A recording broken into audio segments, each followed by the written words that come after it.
Yeah, don't let your dreams stop, cause yeah, dreaming is they a doubt blessing. me all the same. Told me I won't make a name. Yo dan halo, what's up guys, welcome back to my YouTube channel. Gimana kabarnya nih my friends, semoga baik-baik aja, oke? Yang single tetap santuy, yang couple jangan agresif lah. Di video kali ini, seperti yang gue bilang kemarin, gue bakalan ngebahas istilah-istilah dalam gym. Oke, langsung aja kita ke bahasanya. Jadi yang pertama tuh, gym adalah tempat yang menyimpan alat latihan fisik untuk keperluan latihan fisik demi kebugaran. Jadi itu adalah pengertian gym, dan sekarang ini baru masuk ke istilah-istilahnya. Dan gue bakalan ngebahas istilah-istilah yang sering dipakai atau buat pemula atau yang monoton. Jadi yang pertama tuh adalah rep. Rep atau repetisi dalam bahasa Inggris adalah repetition, yang artinya pengulangan. Misalnya nih, gue ngangkat barbel 10 kali. 1, 2, 3, dan seterusnya.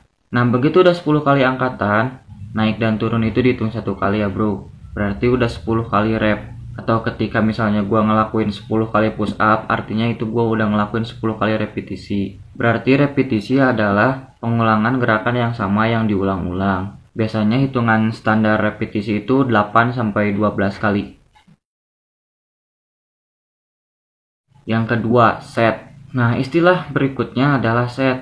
Set adalah kumpulan dari pengulangan atau repetisi yang telah dilakukan. Kalau misalnya tadi gue ngelakuin 10 kali push up, terus istirahat, berarti gue artinya udah ngelakuin 1 set. Terus gue istirahat 30 detik nih, terus gue ngelanjutin lagi 10 kali push up, artinya gue udah ngelakuin 2 set. Nah, biasanya hitungan standar set itu dalam dunia gym tuh 3-5 set.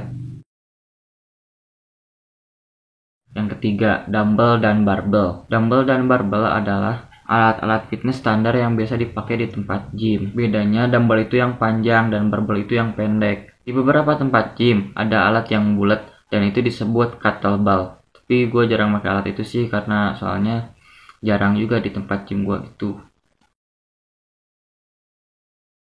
Yang keempat, ngepump. Biasanya kalau udah beberapa menit latihan, otot-otot menjadi lebih besar dan sangat keras. Istilahnya lagi ngepump banget. Fenomena ngepumpnya otot ini cuma peningkatan otot secara sementara yang terjadi setelah latihan fitness karena aliran-aliran darah meningkat ke daerah-daerah otot tersebut. Nanti kalau udah dingin juga normal lagi, seiring dengan normalnya aliran darah. Jadi jangan heran kalau nanti udah selesai nge-gym, ototnya kempes lagi. Itu normal bro.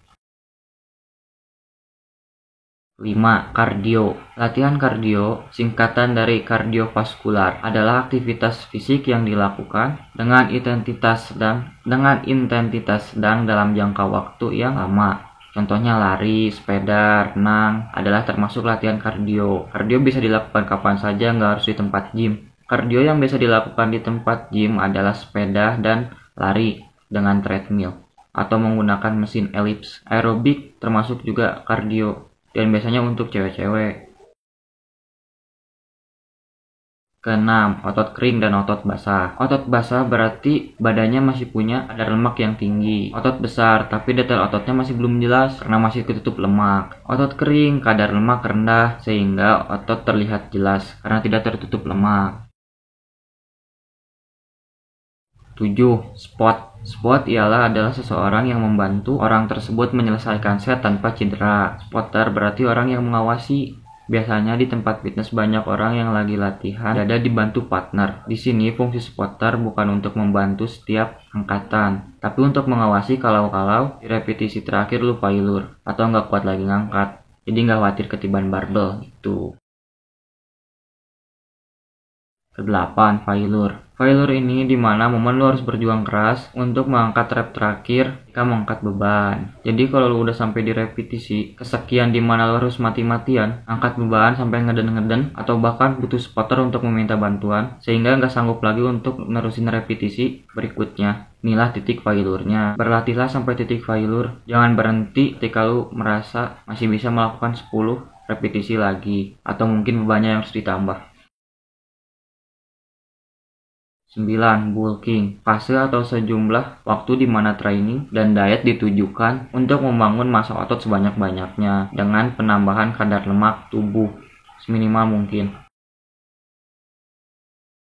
10. Cutting atau sejumlah waktu di mana training dan diet ditujukan untuk mengurangi kadar lemak tubuh yang menutupi otot sambil mempertahankan otot sebanyak-banyaknya. Di fase ini, lu akan butuh sesi latihan kardio untuk pembakaran lemak. 11. Pendinginan atau cooldown. Aktivitas yang dilakukan pada akhir latihan yang memungkinkan detak jantung lu secara bertahan melambat. 12. Core training atau latihan otot inti. Latihan yang melibatkan otot inti yaitu otot perut dan punggung bawah, gunshow, otot lengan. 13. Juice atau juice dalam dunia fitness adalah jargon atau slang untuk steroid. Jadi ketika lu dengar pembicaraan orang-orang di gym tentang juice, itu berarti bukan jus segar tapi steroid. Oke, mungkin segitu aja yang bisa gue sampaikan. Nanti gue bakalan lanjut lagi latihan-latihan seperti superset, drop set, pembahasannya maksudnya. Nanti latihannya juga gue bakal bikin delt dan ya pokoknya ikutin terus lah ya. Jadi cukup untuk sekarang. Makasih udah nonton, jangan lupa like, comment, share, and subscribe, and attack!